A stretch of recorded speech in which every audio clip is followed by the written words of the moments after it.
Momento de entrevista aqui no nosso programa De Olho na Cidade. Nós vamos conversar agora com o Fábio Oliva, que é advogado da chapa que concorre, né, estaria concorrendo às eleições do Cisrum, mas que está havendo todo este impasse devido ao que a chapa de oposição acredita ser manobras para evitar esta eleição aí com duas chapas ou mais.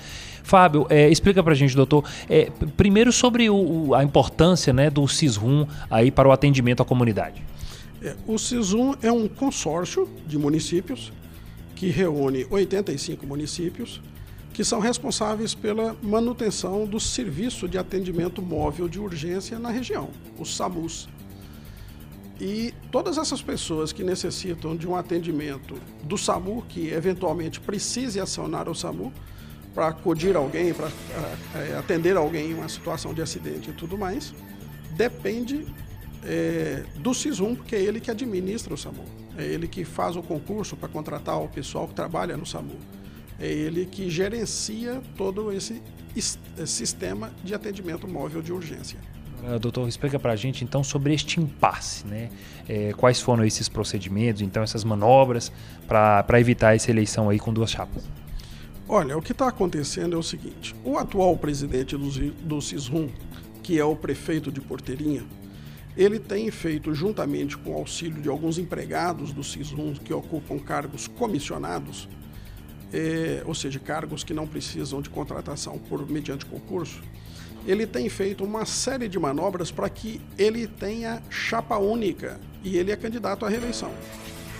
Então ele tem feito tudo o que é possível para tentar eliminar uma eventual disputa com outra chapa.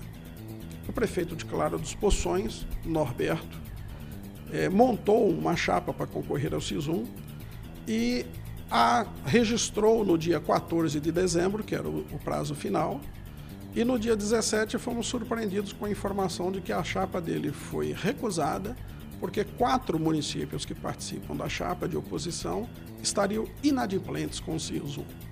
Mas pasmem você, o prazo de registro da chapa era no dia 14 de dezembro, mas o Cisrum só divulgou a lista dos municípios que estão inadimplentes no dia 17, 4 dias depois.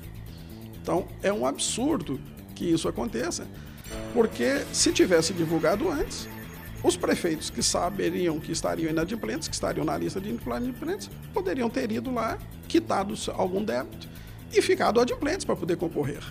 Então essa foi apenas uma das manobras que está sendo feitas.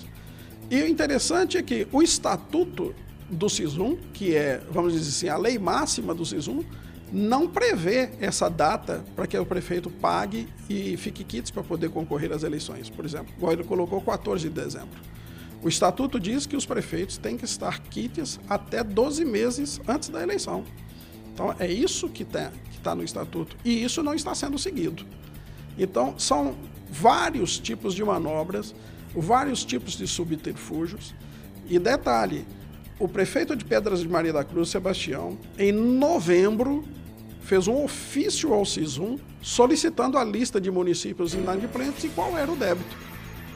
E o presidente do Cisrum, que é candidato à reeleição, se recusou e continua se recusando a fornecer essa lista.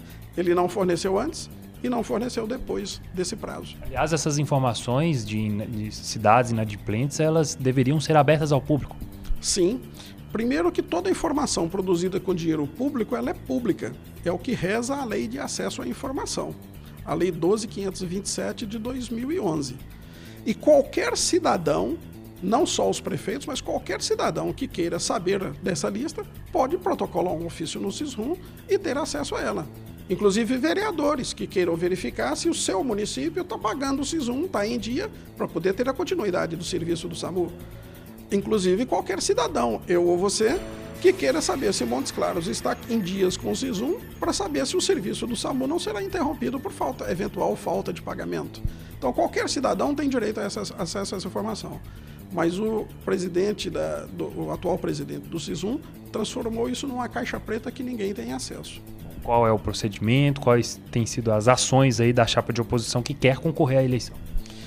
A chapa de oposição ingressou com uma ação anulatória desse processo eleitoral que está sendo feito, eivado desses vícios, por que não dizer até de certa malandragem no sentido processual, no sentido do procedimento, pedindo que a Justiça determine que a eleição, que seja publicado novo edital de convocação das eleições e que seja seguido o estatuto e não a instrução normativa que o presidente do consórcio baixou e que só favorece a ele, até porque essa instrução normativa não está prevista entre os poderes dele no estatuto.